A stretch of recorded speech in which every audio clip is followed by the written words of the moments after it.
Bonjour à tous, j'espère que vous allez excellemment bien et aujourd'hui on va parler football et on va parler du débrief du match Norvège-Nigeria qui s'est déroulé samedi. C'était le premier match dans la compétition pour ces deux équipes et ça s'est plutôt bien passé pour la Norvège, avec une victoire 3-0, Rayton à la 17e minute, Utland à la 34e et Osinachi Ohale qui a marqué contre son camp à la 37e minute de cette rencontre.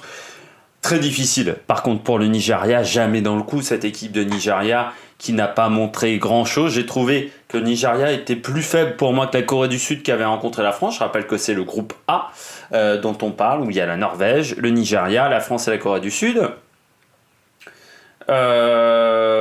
Bonne première mi-temps de la part de la Norvège. La deuxième mi-temps, on a senti du relâchement et on reviendra là-dessus. Mais au final, la Norvège devra quand même faire attention. France-Norvège va être un match intéressant. Ça sera le deuxième match de cette Coupe du Monde. J'ai pas senti non plus la Norvège extrêmement forte pour moi. Mais bon, le Nigeria était tellement faible que c'est difficile de voir le niveau de cette équipe européenne. On passe rapidement au top et flop. Du côté de la Norvège, eh bien en top, je mets la défense. La défense en début de match qui a réussi à annihiler les quelques offensives qui ont eu lieu surtout dans le premier quart d'heure de l'équipe nigériane. Beaucoup d'offensives qui venaient principalement de la droite, mais qui a plutôt bien résisté la Norvège en début de match sur les quelques actions. Encore une fois, très peu d'actions quand même du côté du Nigeria qui a été à un niveau très très faible pendant toute la rencontre, ce qui est assez étonnant. Une équipe qui est quand même la meilleure équipe d'Afrique, c'est inquiétant pour les autres équipes de ce continent. La Norvège également, ce que j'ai apprécié, c'est le réalisme, 10 tirs, simplement on va dire dans la rencontre, 4 tirs cadrés, 3 buts. C'est plutôt une excellente statistique de ce côté-là. Donc il faudra faire attention à la Norvège qui, au niveau offensif, est plutôt intéressante. Surtout, ils ont un milieu de terrain qui n'hésite pas à aller balle au pied devant en attaque. Donc ça, c'est intéressant, ce qui le permet de se procurer plutôt des bonnes occasions. Malgré tout, la Norvège m'a pas non plus impressionné plus que ça, mais ils ont contrôlé leur rencontre, les Norvégiennes, encore une fois, avec un Nigeria qui n'était pas dans le coup, qui était très faible, qui n'a pas fait un bon match. Donc voilà, bon réalisme, ce qui leur permet d'avoir un match tranquille, 3-0, sans avoir été mis en difficulté. Ce que j'ai pas aimé du côté de la Norvège, c'est la deuxième mi-temps. J'ai pas trouvé la deuxième mi-temps top, mais vraiment... le rythme était énormément cassé par des arrêts de jeu il y a eu la blessure de la Nigériane en tout début de deuxième mi-temps, on n'a jamais eu vraiment de rythme.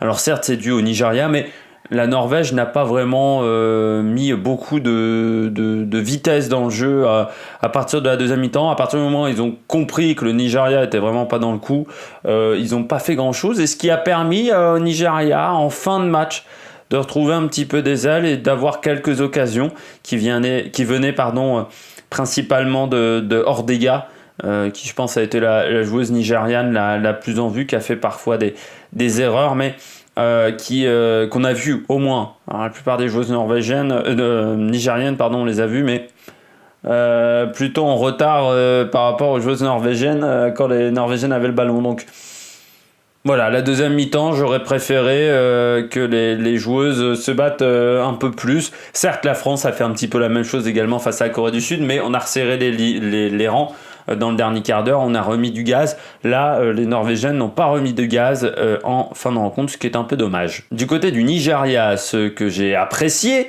il n'y a pas grand-chose. Les quelques offensives sur le côté droit avec Ordega principalement, qui a été, comme je vous le disais tout à l'heure, la joueuse la plus en vue dans cette équipe. Mais c'est vrai que le côté droit, pendant ce premier quart d'heure, où on va dire que les deux équipes sont à peu près du même niveau, eh bien j'ai trouvé que Ordega était plutôt intéressante, que ce côté droit ça marchait bien. Après c'était un peu plus compliqué pour elle face à une équipe qui n'était plus du tout dans le coup, mais elle a fait également des mauvais choix Ordega dans cette rencontre, mais j'ai trouvé que le côté droit c'est un petit peu, si on devait retenir quelque chose de ce match de positif du côté du Nigeria, c'est un petit peu la seule chose qu'on pourrait retenir de positif pour cette équipe. Ce que j'ai pas aimé du côté du Nigeria, là c'est un peu plus facile, la mauvaise défense. Quelle mauvaise défense du Nigeria. Déjà sur le premier but, il y a des petits retards. Mais alors ensuite, le placement défensif est catastrophique. Le placement défensif, c'est-à-dire vous avez des joueuses qui ne sont pas du tout présentes défensivement, qui ne sont pas concentrées en défense. Là, il n'y a pas autre chose. C'est pas concentré, c'est pas bien aligné, donc ce qui fait que ça laisse des possibilités à la Norvège de trouver des offensives. Le premier rideau, c'était de l'émental, tellement il était troué. Le premier rideau, le premier rideau de milieu de terrain. Je pense que les Norvégiennes n'ont pas forcé pour trouver des solutions à partir de ce moment-là. Et les Norvégiennes, dès qu'elles arrivaient à trouver de la profondeur après, elles arrivaient très facilement à se procurer des occasions de but. Non, vraiment mauvaise défense, le placement, la tactique, il y a tout à revoir dans cette défense et je suis pas sûr que les joueuses et 4 joueuses qu'on a vues en défense, on les retrouve lors du deuxième match de cette compétition face à la Corée du Sud, qui sera un match important pour ces deux équipes, pour rester en vie dans cette compétition. Deuxième chose que j'ai pas aimé, c'est le craquage mental. J'ai trouvé que les Nigérianes, dès qu'elles sont pris le premier but, elles ont disparu. C'est-à-dire que Ordega, on l'a surtout vu dans le premier quart d'heure, après elle a disparu, mais un petit peu toutes les autres joueuses ont disparu après l'ouverture du score de la part de la Norvège, alors que bon, il y avait des possibilités de revenir dans le match, surtout que les 15 premières minutes, on avait plutôt deux équipes qui étaient très proches en termes de niveau, mais voilà, le Nigeria a complètement explosé à ce moment-là et c'est bien dommage du côté du Nigeria qui aurait pu revenir au score. Et ensuite, il y a le deuxième but qui arrive assez vite, je crois à la 30e minute, même un peu moins. Oui, à la 34e minute par Utland. Le troisième qui arrive quasiment juste après. Et puis ensuite, les Norvégiennes, elles ont fait rideau. Et puis, on n'a pas vu grand-chose, mais elles auraient pu en marquer 4, 5, 6. Les Norvégiennes dans cette fin de première mi-temps et tout début de deuxième mi-temps parce que le Nigeria n'était pas du tout dans le coup et ça c'est du mental. Elles ont craqué mentalement, les Nigérianes. Les joueuses du match, du côté de la meilleure joueuse du match, j'en ai pas vraiment du côté de la Norvège. Bon, au départ j'avais mis Hansen, je trouvais qu'elle a amené du danger en première mi-temps. Surtout, à un moment a fait un petit festival dans le milieu de terrain nigérian, mais le Nigeria était tellement en dessous que difficile de trouver une meilleure joueuse du côté de la Norvège. Tout le monde a plutôt fait un bon match, personne ne s'est raté du côté de la Norvège, même s'il y a des joueuses qu'on a un peu moins vues, mais bon, en face c'était tellement faible que bon, même si vous avez fait un bon match au final face à une adversité aussi faible, ça ne montre pas vraiment que vous êtes en pleine réussite sur cette Coupe du Monde. Il faudra attendre le match face à l'équipe de France pour voir quelles sont les joueuses norvégiennes vraiment en forme sur ce tournoi. Alors par contre, ma déception de ce match, là c'est un peu plus facile également, c'est du côté du Nigeria, c'est Osinachi Owale, l'arrière droit qui a été, mais alors, à la rue pendant toute la rencontre. Ça a été terrible pour elle, qui marque un but contre son camp. Mais qui n'a jamais été dans le coup de tout le match. Je crois que sur le deuxième but, elle est aussi en retard.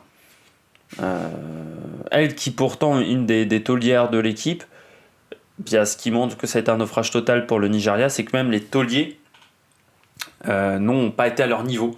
Et quand vous avez des cadres de votre équipe qui ne sont pas à leur niveau, et bien après derrière, c'est compliqué de faire une bonne rencontre. Parce que voilà, là il n'y avait pas grand chose à garder. De ce match-là, du côté du Nigeria, il n'y a rien à garder.